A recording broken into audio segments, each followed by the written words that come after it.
My name is Aidan Hopkins, and this is my capstone presentation. A passion of mine is business. I plan on pursuing this passion in post-secondary as I hope to go to business school. I've always been curious about how businesses are started and run, so I decided to make my capstone a research on the question, what are the key aspects of starting and maintaining a small business?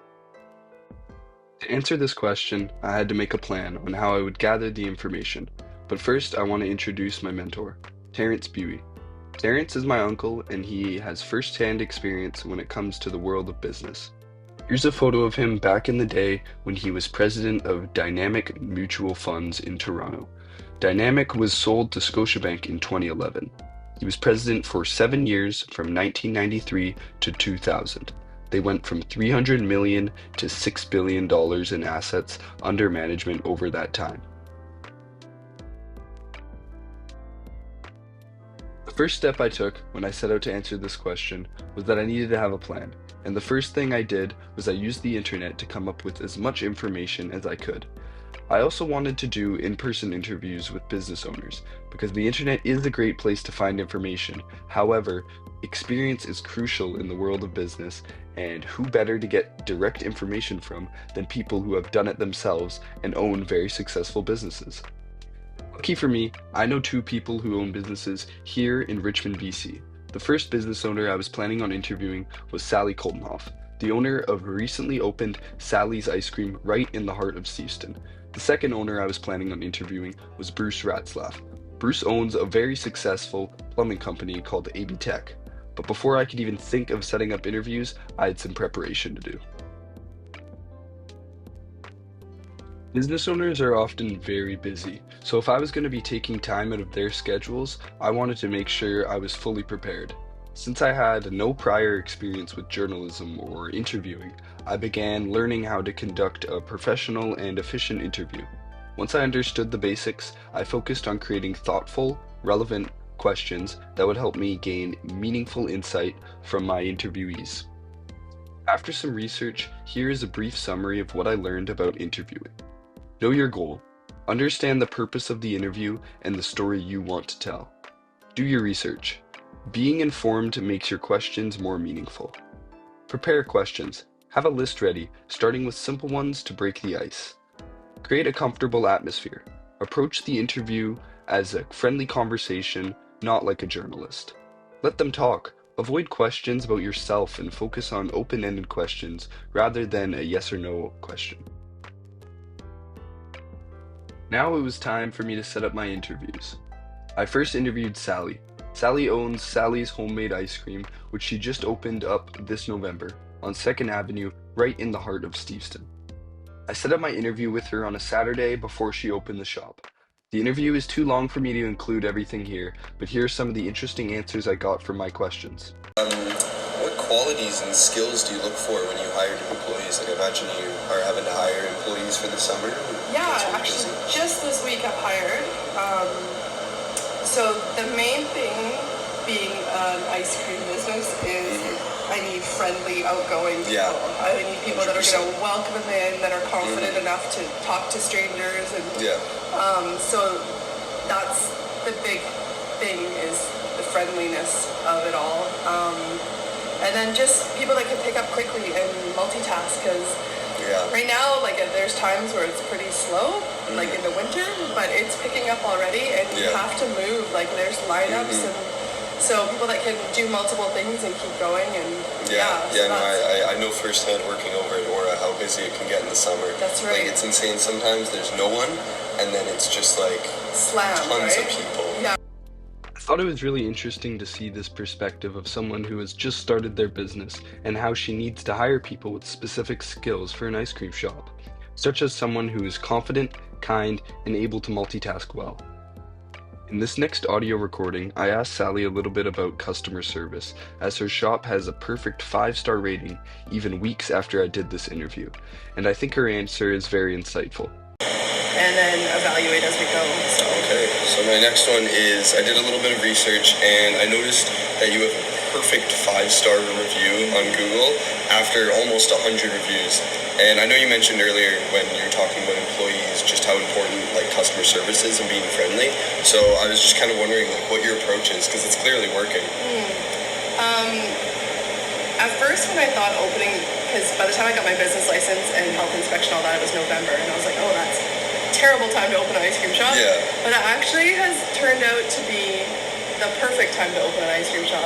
And you'd never think that at the beginning, but because I have, it's less busy, not as many people are having ice cream. I've had time. I've had time to get to know the community and the customers, and like I have regulars that come in and want to chat, and like they'll sit in here for an hour, and like it's just been really fun. And I think when there's that human connection, it makes them pull and root for you, and that has been great because everyone's like, oh, okay, you're doing good. I want you. Like, they want me to do well, and they know it's a family business and that we're a local family and we're connected in the community. So I think that being that people want you to succeed because they like you and what you're doing, then it's going to succeed like that way. So I know that in the summertime, it's going to be so busy, you don't have time to make those connections. You don't have time to sit and chat with people all the time. So hopefully, because I open in the winter, I'll have those connections with our regulars and like the community people that will keep coming back, even though it's just a wave in the summer instead of a chat. Yeah, that's really interesting. You wouldn't think an ice cream shop opening in November. Yeah. I guess you just get time to set everything up and get to know everyone. That's right. By the time it's summer, you can be in full force. Yeah.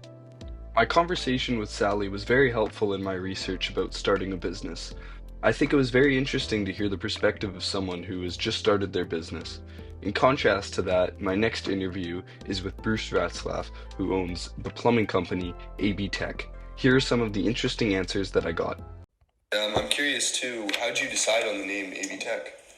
I had a partner at the time. His name was Alan. And Bruce, I'm guessing? Yeah. Okay. And we wanted to be at the beginning of the alphabet. So after a year, he moved away, so I bought him out. And that was how we came up with the name. I find it very interesting that Bruce mentioned they wanted to be at the top of the alphabet. So I did some research, and it turns out that a company name at the start of the alphabet has a few advantages, such as being listed at the top of lists, and people tend to recognize the first name that they see. Many successful businesses, such as Amazon, Apple, and Airbnb, do this as well. I found this very interesting because it shows just how even the letter that your company starts with can make a difference. Here's more from Bruce on his advice for someone starting a business of their own. And if you could give advice to someone starting their own business, whether it be plumbing or just any other business, what kind of things would you tell them? Don't be worried about making mistakes, that they're going to happen. And it's just how you learn from them and continue on would be one thing. And the advice I got from my uncle a long time ago was just be honest, be fair, and be reliable, and you will always have work and be successful. So that's kind of what I've tried to live by. And I think those would be the main things. And it's tough starting out, but also when you're starting out, you got to be willing to put in the time. It's definitely not a 40-hour a week. It's sometimes 50 or 60 hours a week. I really like how Bruce talks about making mistakes, because no one has ever started a successful business without making a mistake, and these mistakes are what will make you a successful business owner. I also found it interesting how Bruce mentions working upwards of a 50 or 60-hour week when you're starting out. This just proves that you really have to give it your all to have a successful business just like him. Okay, so now I've done research of my own online and in person, and I'm ready to put all the information together and finally answer my question. What are the key aspects of starting and maintaining a business? To summarize my final answer, I have made 12 of the most important aspects for starting and running a business. So let's begin. 1. Go all in. Starting a business requires full commitment. Be ready for hard work, long hours, especially early on. 2. Offer a strong, unique product or service. Your offering should stand out and have real value. That's the foundation of making money. 3. Have a clear vision and plan. Know your goals and create a roadmap to get there. Planning helps guide your decisions. 4. Invest time and money. Profit doesn't happen overnight. Expect to invest both financially and personally. 5. Do thorough market research. Understand your audience, your competition, and what people want so you can be in a position to have your business run effectively. 6. Choose the right business name and structure. Your name should be memorable, easy to spell, and ideally high on the alphabetical list. Pick a legal structure that fits your long-term goals. 7. Hire the right people. Look for honest, reliable, and friendly workers, especially those who matches your business's vibe and culture. 8. Be ready to let go of problem employees. Removing negative influences early protects your team and your business. 9. Focus on customer service and relationships. Great service builds loyalty, and strong connections can open many doors that you never would have expected. 10. Expect mistakes and learn from them. Failure is a part of the process. Each mistake is a step forward to becoming a better business owner. 11. Manage your energy and time. Balance is key. Don't burn out. A healthy work-life balance keeps you focused and motivated. 12. Do what you love. Passion keeps you going when things get rough, and if you love what you do, you'll be more likely to succeed. All right, that's it. That was my presentation. I just want to thank Terrence for helping me through this project. I couldn't have asked for a better mentor.